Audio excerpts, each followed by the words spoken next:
బాలకృష్ణ గారికి కోపం ఎక్కువ అంటారు కదా, మరి ఆయనతో అలాంటి నేను కూడా ఒక అనుభవం ఉందండి, నాకు కూడా ఒక ఏదో అనుభవం.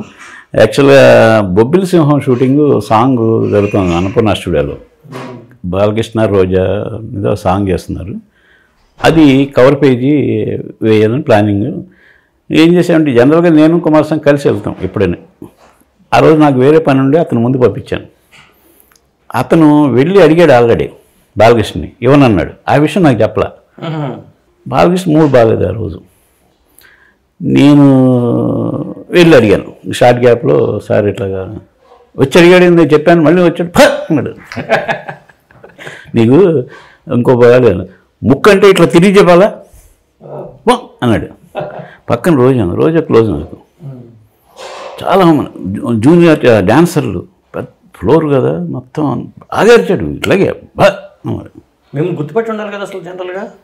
గుర్తుపట్టిన అంటే బాలకృష్ణ మూడు అండి అతను.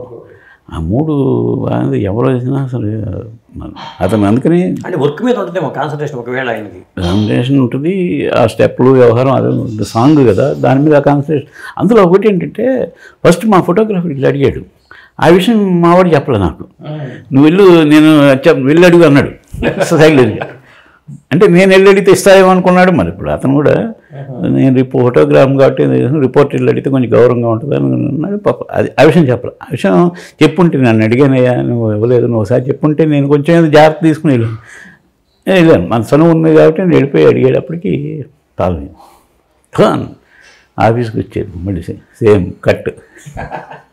అదే టైంలో ఏంటంటే బాలరెడ్డికి కూడా ఏదో బ్యాడ్ అని ఇదే బాలకృష్ణ ఈ బొబ్బిలి సింహం టైంలో ఆళ్ళు. ఇది జరిగిన 2-3 నెలలకి టాప్ హీరో సినిమా మొదలైంది. కృష్ణారెడ్డి గారు అన్నపూర్ణ స్టూడియోలో మొదలు. ఈ 2 పత్రికలు లేవు, ఎట్లా ప్యాచప్ చేయాలని చెప్పి నన్ను బాలరెడ్డిని పిలిపించాను. మేకప్ రూమ్లో కూర్చోబెట్టారు మా ఇద్దరిని. బాలకృష్ణ గారు ఇట్లా మేకప్ కూర్చొని సరే అప్పుడు ఏదో ఆవేశంగా సారీ చెప్పాడు బాలకృష్ణ. నిజంగా గొప్ప అనుసరి. అసలు ఆ టాప్ హీరో టైంలో ఎంత బాలకృష్ణ ఎంత ఇదిగా ఉన్నాడంటే చాలా క్లోజ్గా ఉన్నాడు. సారీ అండి, మీరు జరిగిపోయింది, మీరు అది మనసులో పెట్టుకోవద్దు, మనసు ఈ సినిమా కవర్ చేయాలి, కృష్ణారెడ్డి గారితో ఫస్ట్ టైం చేస్తున్నాను, బాగుంటుంది సినిమా చేయాలని. ఓకే అన్న సారీ, హీరో సారీ చెప్పిన తర్వాత ఇంక మనం ఏం కాదు. ఓకే. ఎన్టీఆర్ గారు దానికి ఓపెనింగ్ వచ్చారు. నాగార్జున వీళ్ళందరూ వచ్చారు, బాగా పెద్ద ఓపెనింగ్ జరిగింది. మరి ఈ విషయం ఎన్టీఆర్ గారి దృష్టికి వెళ్ళలేదు అసలు? చెప్పలేదు. అంటే మేము చెప్పలేదు, ఆయన కూడా చెప్పి ఉండదు. మొత్తానికి ఏంటంటే ఈ ఇలాగ సితార వాళ్ళు శివరంజని వాళ్ళు మన సినిమా కవర్ చేయట్లేదు అనే విషయం బాలకృష్ణకి వెళ్ళి ఎందుకు మరి కృష్ణారెడ్డి గారు కూడా కొంచెం ఏదైనా చెప్పి ఉండొచ్చు, సార్ బాబు మనకి ఇలాంటివి వద్దు, మనకు అందరూ కావాలని చెప్పడం వల్ల మొత్తానికి ఏదో మొత్తానికి జరిగింది. కానీ ఆయన పిలిపించాడు ఓపెనింగ్కి 2 రోజుల ముందు. మేకప్ రూమ్లో కూర్చొని మాట్లాడి, మేకప్ చైర్లో తను కూర్చున్నాడు, నేను బాలరెడ్డిలో కూర్చొని మాట్లాడి సారీ చెప్పాడు. ఈరోజు సారీ చెప్పాల్సిన అవసరం లేదు, సారీ చెప్పి మరి మనసులో పెట్టుకోమాకండి, ఈ సినిమా బాగా సినిమా.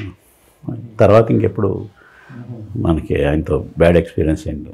లియో ఎంటర్టైన్మెంట్ ఈ ఛానల్ని ప్లీజ్ సబ్స్క్రైబ్ చేయండి, షేర్ చేయండి, లైక్ చేయండి. Please subscribe to Leo entertainment. Please subscribe to Leo Entertainment YouTube channel. Subscribe Leo Entertainment channel. Leo Entertainment. Please subscribe this channel. Hi, నేను ఆనంద్ రంగానే.